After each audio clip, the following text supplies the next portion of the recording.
So we're here at the Arsenale of the Biennial of Architecture 2023 with David Basulto, who's an architect, founder and editor-in-chief of ArchDaily, major architectural publication globally.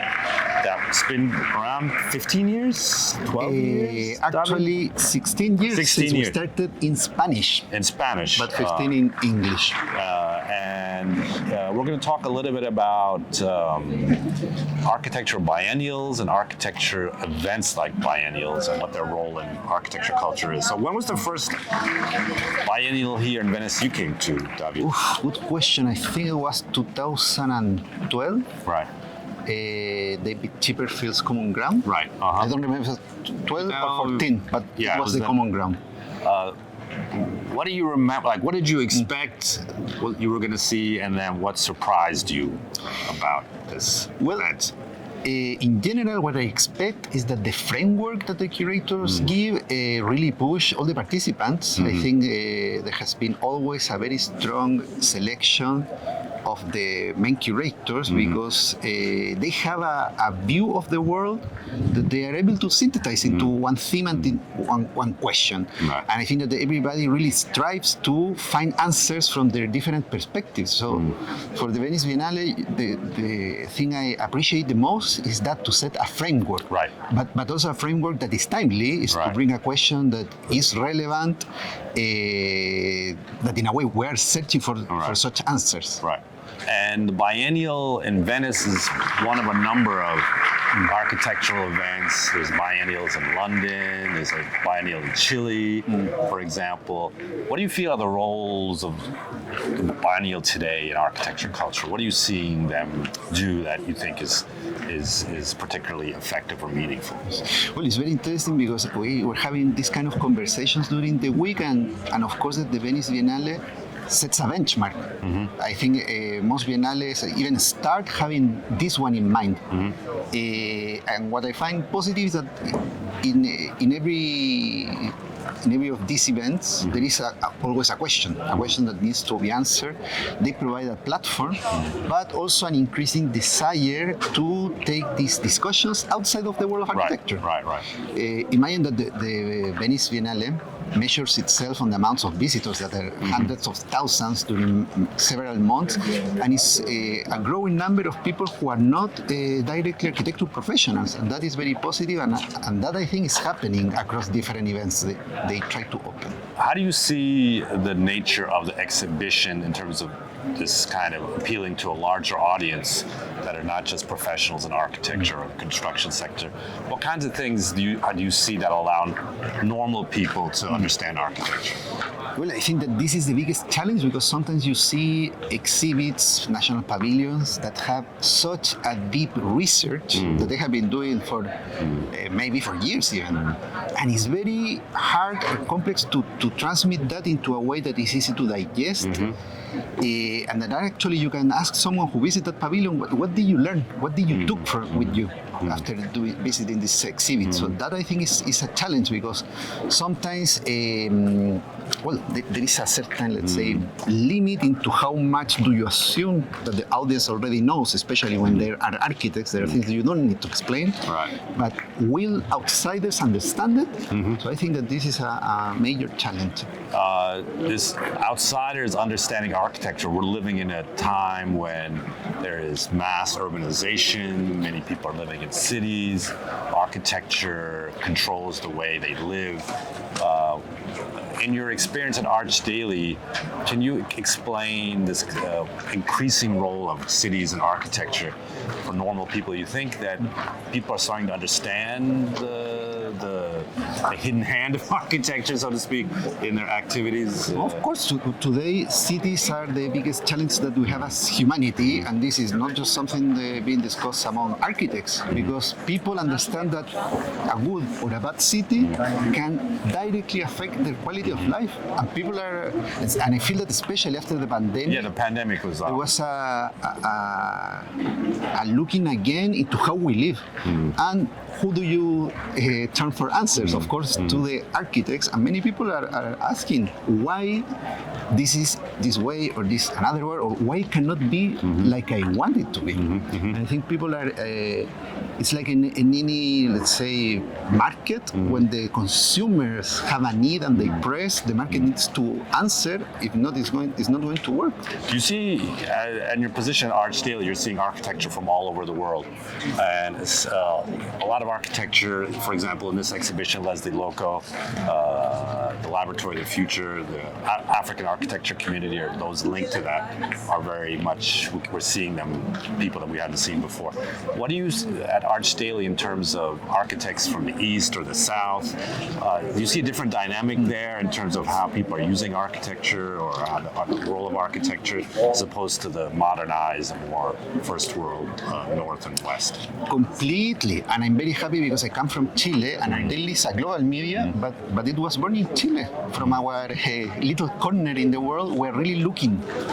We look at the same way North America as we do to the global South, and perhaps because of our culture and our understanding of the world, we have always been closer on a mental level to the global South. Right. And we have built bridges Right. between North, South, East, West. Right. And I am very happy to see that this is not like before.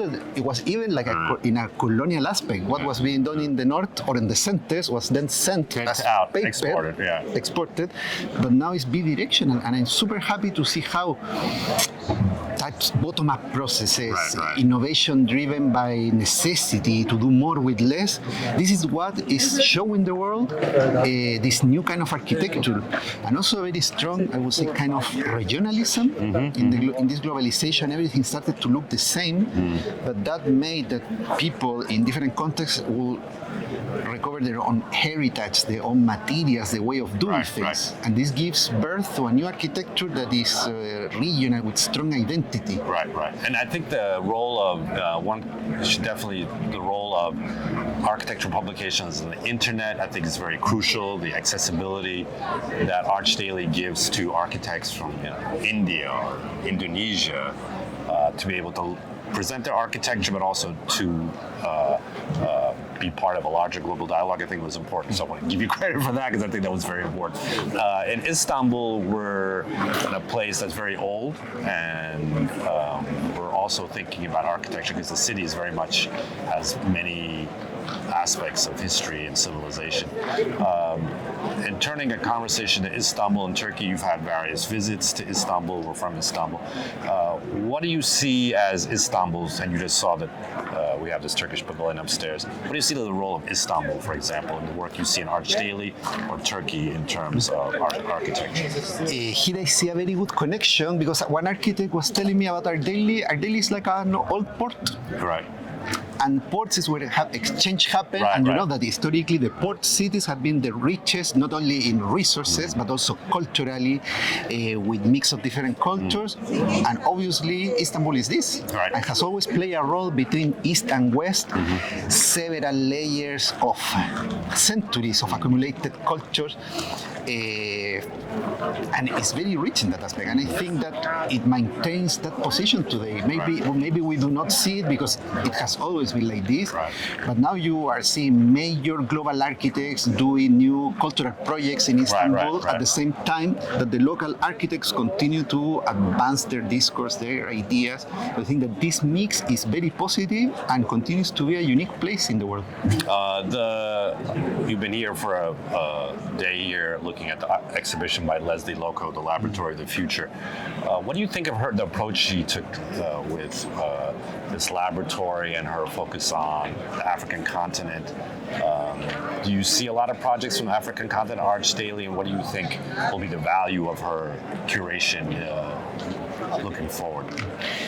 Well, in ArchDaily, as we told you, that we have this connection with the global south, we're constantly looking for more and more architecture, because we know that there are things that are unknown, and we try to bring them to light.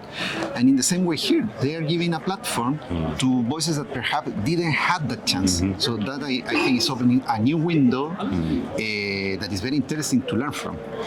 what I'm seeing is also that the theme of a laboratory is being taken as something active. Here you see really the result of a laboratory, but also many concepts that she brought on her statement are being taken effectively by the national pavilions. And I think personally, something that I have seen across is the search for an answer to the concept of deconstruction. Right.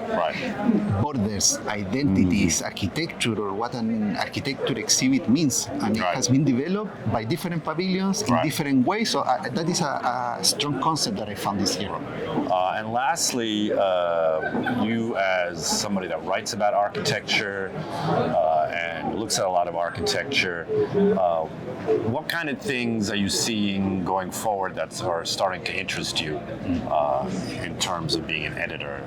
There's a lot of talk about decarbonization, decolonization, obviously, the theme of this exhibition.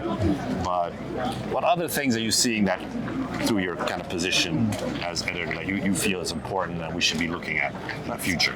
For me, it's important to understand how the role of the architect evolves. We still answer the same question because it's about giving a good quality of life. But I think that now it's no longer about buildings only, and I see that many, especially young architects, are understanding how can I have a positive impact in the built environment that is not the traditional. And I see many architects starting their own tech startup that is related to democratizing architecture, making it more efficient, at the same time more sustainable, and that is software for architects. More technical and scientific approach in that way. Yes, and this is perhaps what you will see as consultants, but they are architectural practices, and the rest of the world is valuing architectural thinking. Well, design thinking today is highly sought in tech companies, and architects are having a way to work and not doing the offices or the facilities for a tech company, but rather product design, interface design, because we have a capacity of abstraction, problem solving, teamwork. System design. Exactly. That is very needed in contemporary companies. Okay, and last question, this is always a cliche question, but for architecture students, we at GAD run an academy, we're teaching. What do you suggest for, if you're somebody that's graduating from architecture school now, what do you suggest they do, or look, any kind of ideas you can give a young architecture student today? How would you direct them? I think that it's very important to focus into the core of the architecture curriculum, because this is something that gives you a way of thinking. Do not lose that, while at the same time, give yourselves the time to stay up to date with technical tools. I think there are many... AI, for example, today. AI, for example, coding, things that allow you to do more with less time, so you can dedicate more time to thinking. And these tools are you can do this on your own in your free time, and never let that go, because it will really help you. Well, again, to do more with less, but to dedicate your human brain to what really matters. More with less. Our book is Less or More, so it's a great way to end that conversation. So I was with David Basulto. He's the founder and editor-in-chief of ArchDaily, and we're talking a little bit about Biennials. So thank you, David, for your participation. Thank you very much. And David is a part of our jury for our Eco District competition for young architects in Cappadocia. So we look forward to seeing some of these ideas from young architects all over the world for our very old and important area of Cappadocia. Thank you, David. A framework to bring new ideas. Yes, exactly. Thank you. Thank you.